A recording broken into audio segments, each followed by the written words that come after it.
So the night that you had to go in, you had come home. It was Halloween night, and that's when it was kind of like, okay, this has to happen right now. Yeah. It all happened. We were moving the next week. It was like, oh my God, everything was happening all at once. That was like a trip. That was nuts. Yeah, like a lot of shit was happening at once. Like, because we were getting ready to move. So we're dealing with all that. I was trying to sell a house, trying to buy a house, on the road a bunch. Selling 2 houses. Yeah. Dealing with a bunch of crap. And the whole time it's getting really bad. And I'm just trying to stay level, you know. We have a 4-month baby. Yeah, and we just had a baby. And I'm like, that's when I first tried to stop, you know, before she even came. And then that just made it worse. Like, and so yeah, you can't be drunk when you're holding the baby, you know? So it was like obvious before the baby even got here that I was like, you got to fucking stop drinking. Like, and it was just a lot harder to do. Yeah. I thought it would be, wasn't for lack of, it wasn't for lack of wanting, effort. Sure. But the way I looked at it that made it easier for me was like, okay, it's not that I'm giving up. I'm just changing my strategy.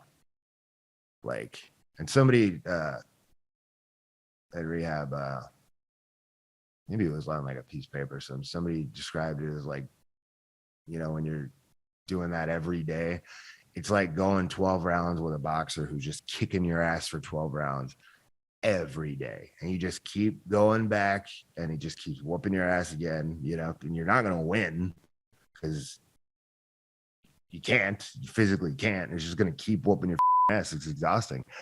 So the way I looked at it was, I'm changing my strategy. I'm not tapping out.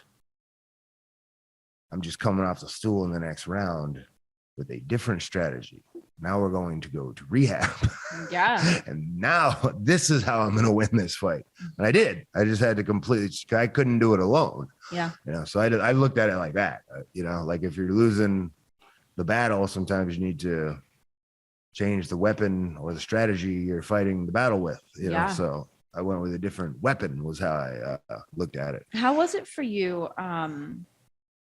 No, I mean, I know you weren't on your phone and I mean, you're not on social media. Those are not like a thing that are in your life anyways, but knowing that it was public information, that people knew that that's what happened. Like as much as that was a worry at first of like why you don't want to do it, because you're like, oh, I don't want to be known as that. I don't want people to look at me as like a up or an addict or a drunk or whatever. You know, I don't want that to like define me. I don't want everybody to you know, I don't want everybody I don't want to feel weird, you know, like it's embarrassing to a degree, you know, so people get their hands on it. That's beforehand. But then once I talking to you on a little payphone or whatever, and so I didn't tell anybody. Like I said, it all happened in like 15 minutes. Like it was like fast. It was like I could feel the world closing in on me. And I think I knew subconsciously that it was like, it was coming. I know I had this one indie show for Sammy for Wrestling Revolver. And that was the last show I did. Mm-hmm. But I was like, also, I think in the back of my mind, I was thinking, I just got to get through this pay-per-view. Then I'll be clear.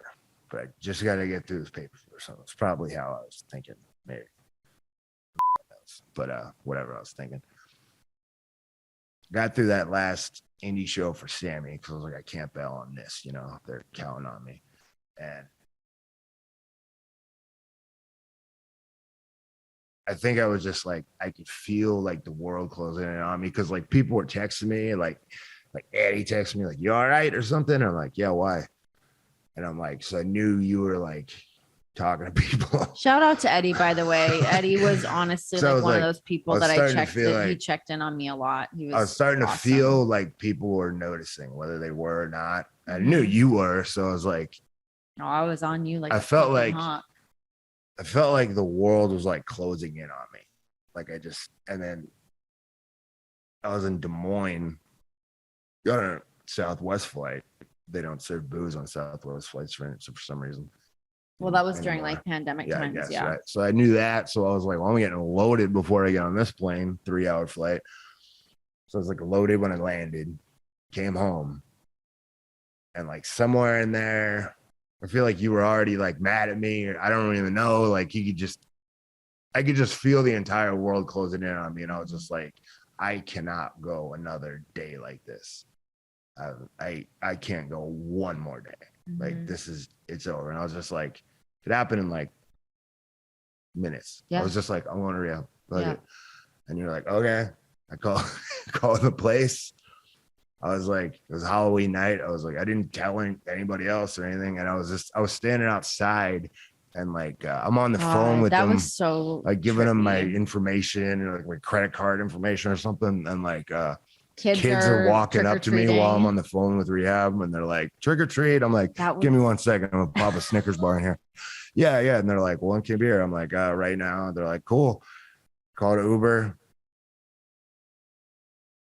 It was maybe 10, 15 minutes away from the house. Like, yeah.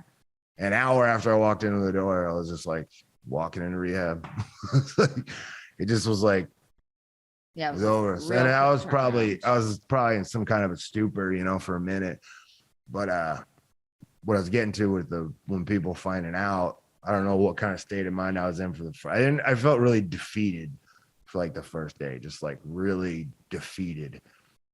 But then I got on a little payphone thing with you and you were like, I was like, what's the deal? And I think you said, yeah, I talked to Tony and like Mega and everything is cool. They just want to know how you want to broach the subject because like I was advertised for a match. So they're like, do you want to tell people or? It's not like you were going to be off for like a weekend. You were going to be off, obviously for like. Yeah. Or do you want to just say like, it was up to me. It was like, we can, so, and I was like, I mean, I guess, I'm not going to lie, but they can also just say personal reason. I don't lie.